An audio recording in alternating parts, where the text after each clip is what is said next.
So I felt like I had it too scraped back. There was too much overlay of a dirty look, grayish look.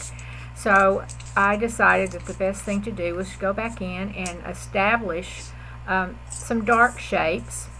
And I went back pretty much the same way I did in the very beginning because I really did like that shape. So I'm just continuing on with it, recreating a similar shape that I had in the beginning with the dark green. The green I'm using is Viridian, so it's very, very transparent green, but it's a beautiful color and it goes well with this warm yellow and violet. The yellow is a mixture of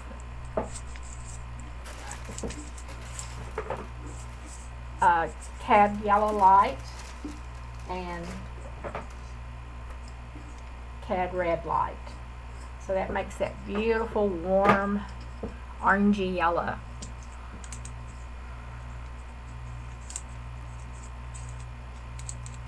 And I love how it looks next to that green and also next to the violet.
So again, my colors that I used were Viridian, Quinacridone Violet, Cad Yellow Light, and Cad Red Light.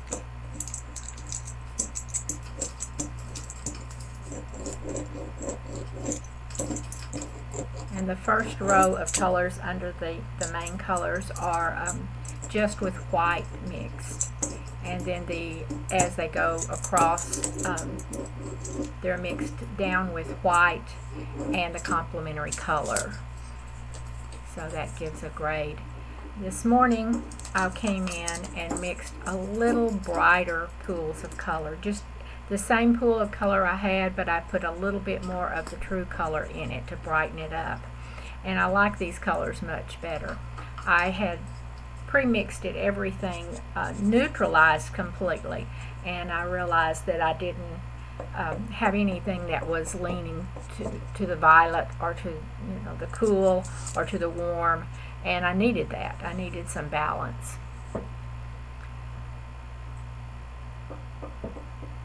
When I was doing the first video, I didn't want to stop to mix new colors because I knew it would take a little while, and I didn't want to stop the video because I'm learning the videos. So this is what we got. But I got enough there that I have something that I can go into, and it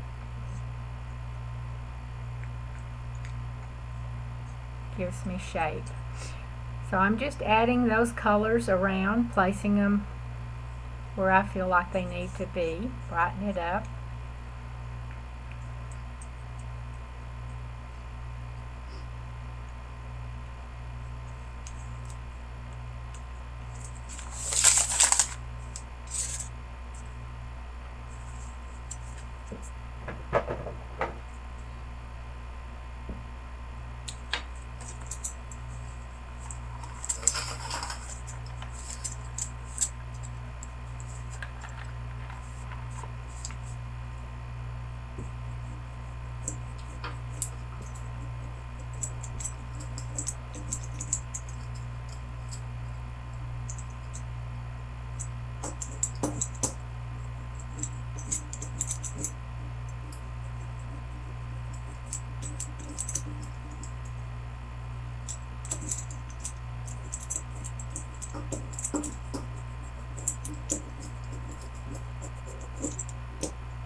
This tool is a silicone brush. I think it's a wipe. It's like the little wipe-out tools for oil painting. It's pretty cool.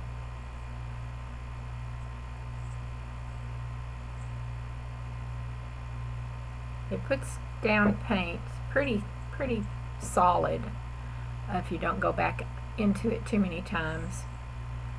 Just if you don't, if you just use it to lay down the paint.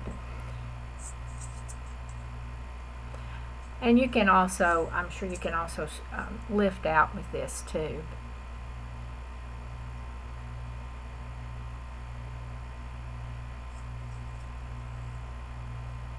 You see, I'm using the more brilliant colors now. They're still grayed, but they're not grayed as much as they were.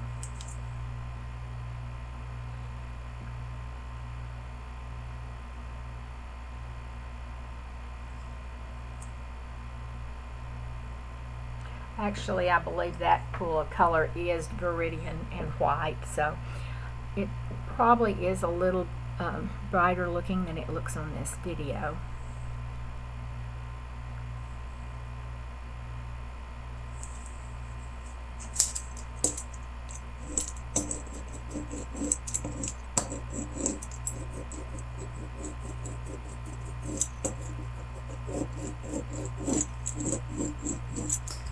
So again, I'll tell you that I'm using the Arches 140-pound oil paper, and it's designed for oil paint, and it accepts the paint very well.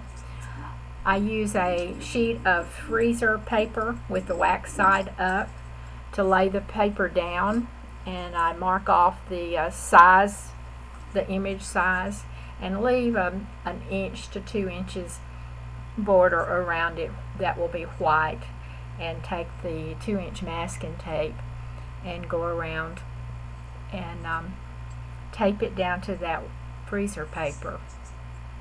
This keeps the back clean and a nice clean edge, a white edge around it.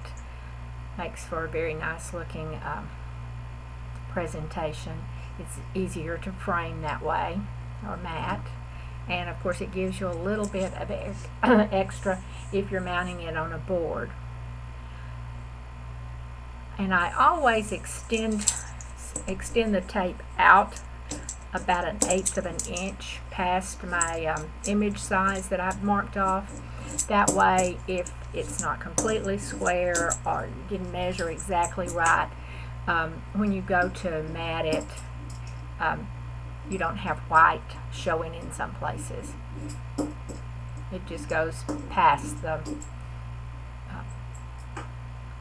image size.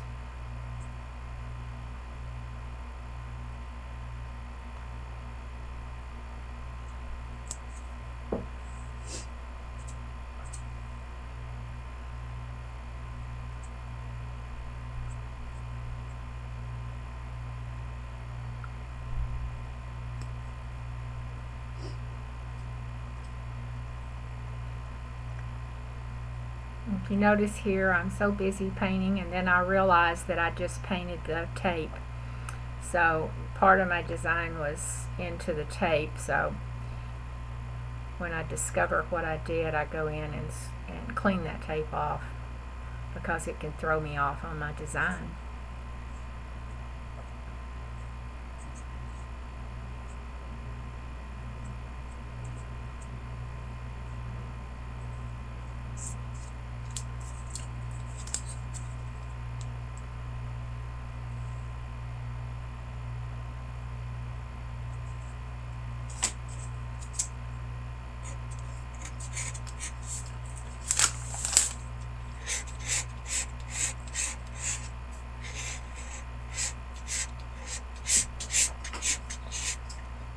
Now I've scraped it off.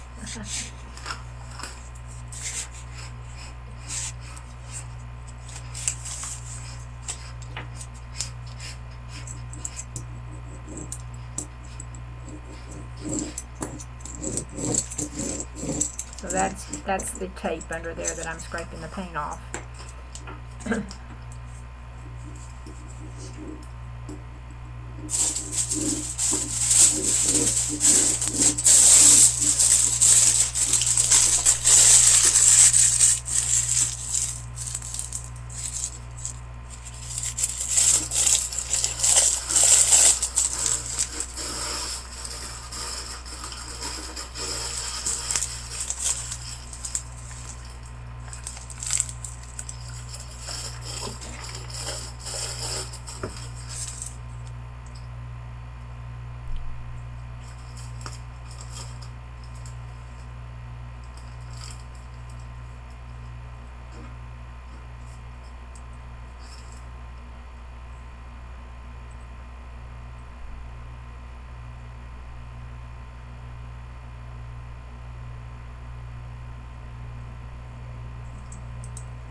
I really like that square paddle shaped painting knife. I've been using it a lot.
That's tissue paper, and it was kind of almost a waxy tissue paper.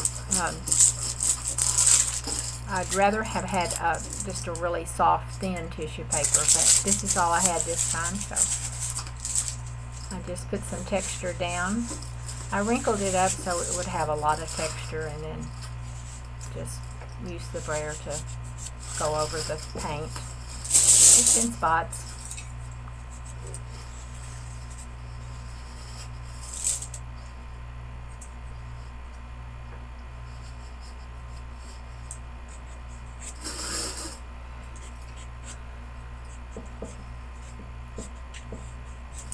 Using the skewer again to make some circles and shapes and lines. And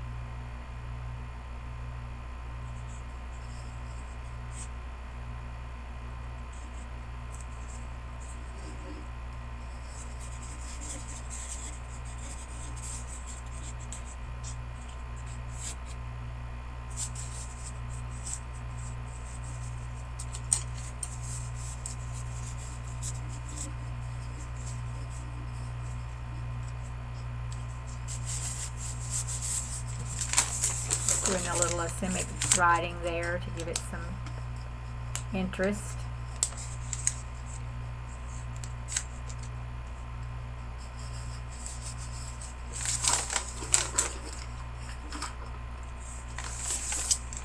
And I'm to a point that I really not sure what to do, and I'm liking it so far. So I think it's time to stop with this one, put it up for a while and look at it and see if there's another layer for it, or if I am through. I picked up the black paint stick again, and I'm adding just a little bit of black where there's already some dark underneath. I'm just accentuating it and carrying it through that pattern a little bit.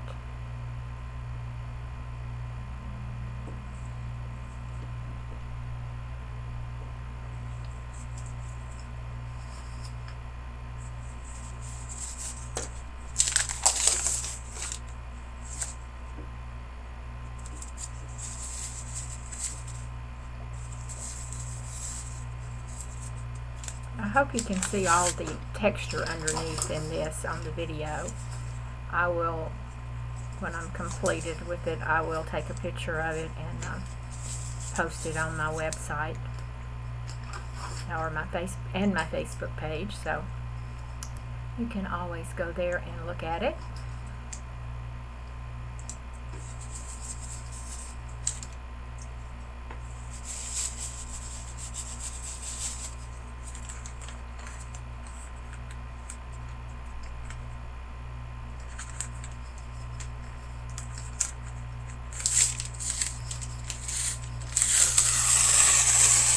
Alright, now I'm taking the tape off. So see what it can look like. That tape is very distracting, and at this point I want to take it off. If I do another layer, I will I'll put the tape back on it. Because I do want to keep that paper nice and pristine.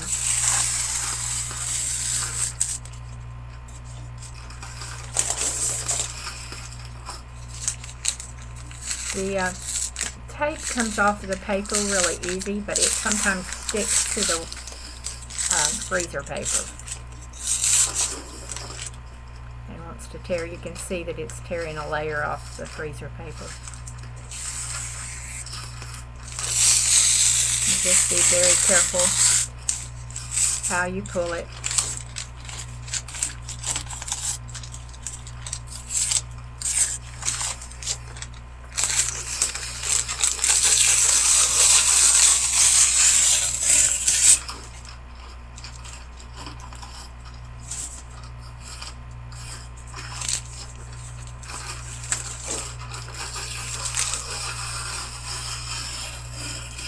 This is marked off for a 10 by 10 square, so there we have it. Now we live with it for a day or two and see if we need to do anything else, and